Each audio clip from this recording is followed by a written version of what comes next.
Hi everyone, Sandman here. This video is brought to you by a donation from Mr. Black and White Rose, and here's what he has to say. Hey Sandman, why do I keep running into Christian women with promiscuous pasts, who get triggered and hate on me when I tell them I have a standard of wanting a woman with a limited dating/sexual history, like my own history? They say that I'm missing out on a lot of potentially great women by refusing to date ones with promiscuous pasts.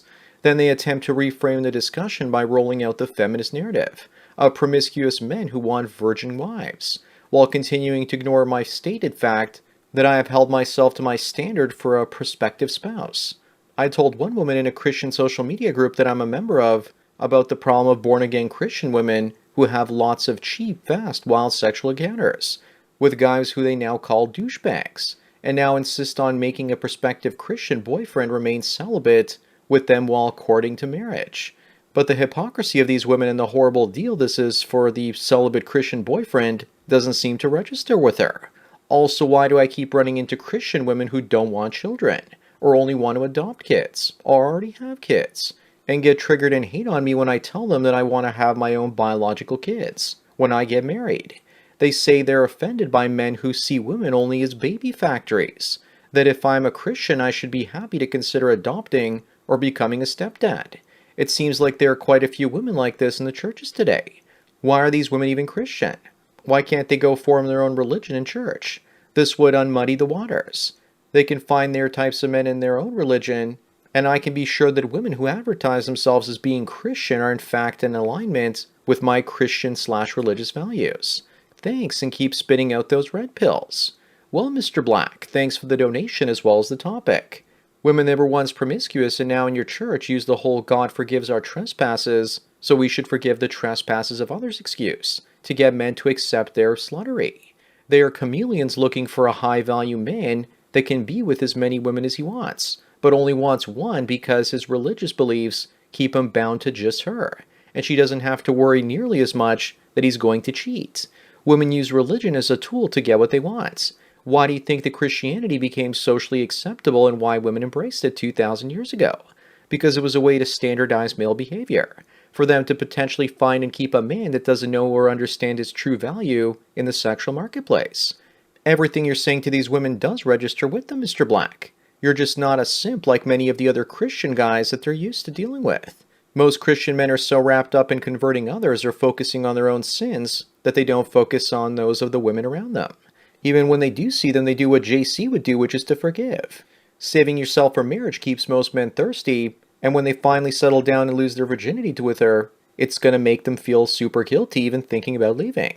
These so-called Christian women you speak of want to ride the rooster roller coaster, and when they get ready to settle down, they still want a man that's not emotionally damaged and can easily bond with them, even though they'll probably never bond with him because they've been ridden more times than that pony that they bring out for the 7-year-old's birthday parties. I'll discuss more in a moment, but let me first tell everyone about today's sponsor, Hawkin the Good. His channel is for MGTOW men looking for philosophy and purpose in today's society. The number one question guys ask me is, how do I find meaning and purpose in life? And Hawkin has you covered with politics and current affairs, mixed in from a male perspective. Visit his YouTube channel and see for yourself. Sponsor link is down below. Anyways, now back to most Christian women are chameleons clown world show. Back when I went to church in my early 20s, I would notice that there was only one woman at the Eastern Orthodox church I went to around my age. She was plain Jane and devoted, and there were only 2 guys, myself included, there. It was mostly the elderly, and that was around the year 2000. And even then, churches were dying in Toronto. I had to go further out to find a so-called Christian woman, and she was promiscuous. I can't believe that it's getting so hard out there to find a man that women are going to church to find naive men that they can control. That it's increasingly just Christian single mothers or dog mothers there. Mr. Black, eventually you won't be going there, and neither will the women, and the church will die. Are you really surprised about women not wanting kids anymore? Odds are if they get together with a sexually inexperienced Christian man, they can get away with not even having kids and that anchor baby to keep him there. All it's going to take is that female validation to keep him happy. They're also normalizing that it's okay to be a stepdad Christian cuck. It comes down to women going to church and being allowed to have standards and encouraged to have them, but men aren't allowed to. You ask why these women are Christians. They aren't. They're chameleons looking for inexperienced Christian men that they can take advantage of. Asking women to form their own religion or group, they rarely create anything of their own. All they ever do is enter a space already created by males and subvert it for their own ends. You didn't see any women with Jesus in the desert because it's a dangerous, difficult, and dirty place. Mr. Black, the real tragedy is that even if you find that perfect Christian woman, how do you know she isn't just lying about her sexual history and saying that she doesn't have one? How do you really know that she hasn't just upped her game when it comes to playing the part of that chameleon? That's one of the reasons I haven't been involved with women in 8 years, because I don't trust them. Even when their actions project the truth, I now see ulterior motives. They're trying to position me like a chess piece on the game board of life. Those women you talk to didn't expect you to be red-pilled and ask questions about them that hit too close to home. Instead, they just want you to be sexually attracted, and then you can't contain yourself and you'll do everything to be with them, and not question their possible intentions. Even if there are so-called good Christian women at that church you go to, they would probably be corrupted by the bad. If I were you, I would look for non-Christian women. I know that's probably not an option for you, but in this day and age, I find them to be a lot more honest. At least when it comes to Christianity, they're not pretending to be something they're not. Instead, I look for a woman to date that can handle situations that are difficult, dirty, and potentially dangerous, but in a responsible way. I don't mean marry her, I just mean date her and get to know her, and do that a bunch of times with different women without having sex, just to gain more experience around them. If you already have, fine, then you don't really need to. You sound like a really good judge of character and are figuring out women's weasel ways. God is presenting Christian men the perfect answer: surrogacy. You can have your own children without even having sex with a woman, and raise a child in the way that you prefer.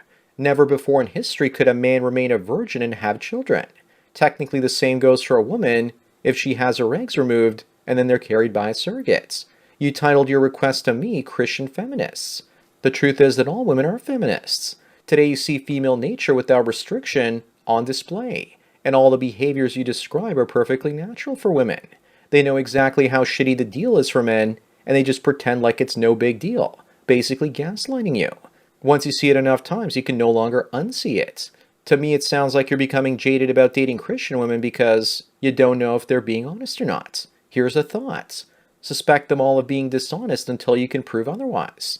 That chaste Christian virgin still might be out there hiding somewhere. If you're looking for her and the moment you meet a woman and see red flags, stop wasting your time with her.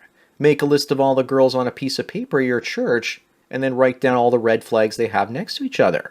This will help you narrow down which ones might be the long shots with potential. Soon you'll have red flags next to each one's name, and you'll realize it's a waste of time going to church for chicks. At that point, you can either decide to go for your own spiritual and religious development someplace else and stop going.